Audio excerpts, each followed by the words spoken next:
7 बजे तक बैठने का है। पहले कार्य सलाहकार समिति की मीटिंग में तय हो गया था कि 6 घंटे हर विभाग पर चर्चा के लिए दिए जाएंगे, इसलिए 7 बजे तक का टाइम है सदन का। माननीय श्री आदरणीय श्रीमती प्रियंका चतुर्वेदी, 3 मिनट्स।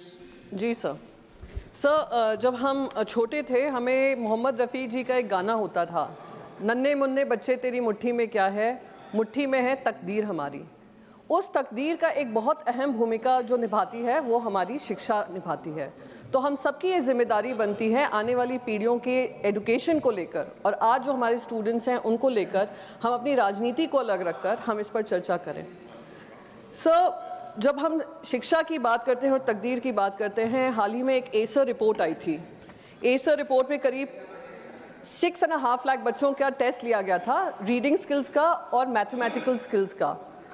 और दुर्भाग्य से मुझे ये बोलना पड़ रहा है, जो क्लास 3 और क्लास 5 के बच्चे थे, जब उनका लैंग्वेज टेस्ट लिया गया, रीडिंग टेस्ट लिया गया, तो क्लास 2 लेवल की भी टेक्स्ट बुक को लोकल लैंग्वेज में नहीं पढ़ पा रहे थे, मेजॉरिटी ऑफ द चिल्ड्रन।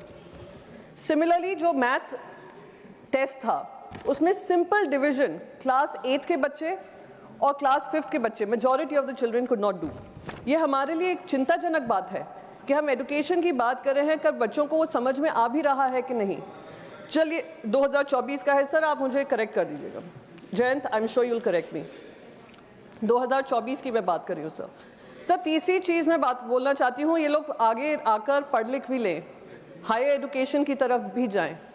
तो पिछले 10 साल में करीब 89 सेपरेट केसेस हुए हैं जहां पर पेपर लीक हुआ है, जिसकी वजह से 6.5 करोड़ बच्चे इस देश के युवा उससे प्रभावित हुए हैं।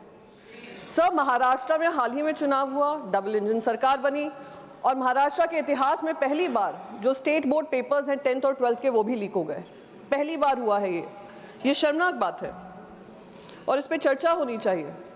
सर, करीब आरबीआई की एक रिपोर्ट है जो बताती है 25 लाख ऐसे युवा हैं जो हायर एजुकेशन के लिए जाते हैं, उनको स्टूडेंट लोन की ज़रूरत पड़ती है, जिसमें से करीब 70% विदेश जाकर पढ़ना चाहते हैं।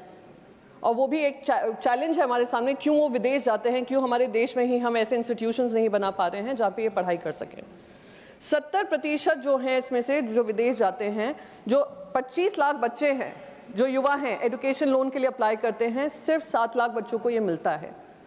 बाकियों को पर्सनल लोन लेना पड़ता है जिसका रेट ऑफ इंटरेस्ट 12 से 14% है, कहीं कहीं 14 से 18% है।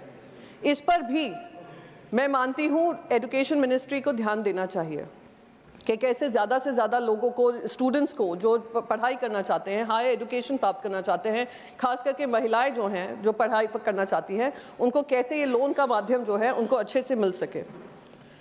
सर, आईआईटी की बात हुई थी बजट में, जहाँ पे निर्मला जी ने कहा कि सीट्स और बढ़ाने वाले हैं आईआईटी के जो स्टूडेंट्स हैं उनको लेने के लिए। पर सबसे बड़ी चीज़ जो होती है आईआईटी में पढ़कर, जब आईआईटी का उनको, सर 1 ही मिनट लूँगी, हाँ जी, समाप्त करें। आईआईटी के जो स्टूडेंट्स होते हैं वो इस उम्मीद से इस कॉलेज में जाते हैं अच्छी एजुकेशन तो मिलेगी ही, अच्छा प्लेसमेंट भी मिलेगा। आईआईटी मुंबई हो, आईआईटी गुवाहाटी हो, उसने एम्प्लॉयमेंट का जो जॉब प्लेसमेंट्स हैं उसमें गिरावट देखी है। आईआईटी दिल्ली हो, उसमें भी गिरावट देखी है। तो मैं बस यही इसी लास्ट चीज़ से मैं समाप्त करना चाहूँगी। महिला हूँ सर, जो एसर रिपोर्ट की मैं बात करी थी, उस रिपोर्ट में एक और चीज़ सामने आई है, एक्सेस टू स्मार्टफोन्स। जैसे जैसे हम टेक्नोलॉजी की तरफ बढ़ रहे हैं, एक्सेस टू स्मार्टफोन स्टूडेंट्स के लिए बहुत ज़रूरी है। तो उसमें भी जेंडर का जो डिवाइड है वो बहुत ऑब्वियस है। 70% अगर लड़कों के पास स्मार्टफोन का एक्सेस है तो सिर्फ करीब 60% महिलाओं के पास है। तो इसके ऊपर भी ध्यान रखना चाहिए। इन्हीं शब्दों के साथ मैं अपनी बात खत्म करूंगी sir. Thank you so much. बहुत धन्यवाद प्रियंका जी। श्री उपेंद्र कुशवाहा।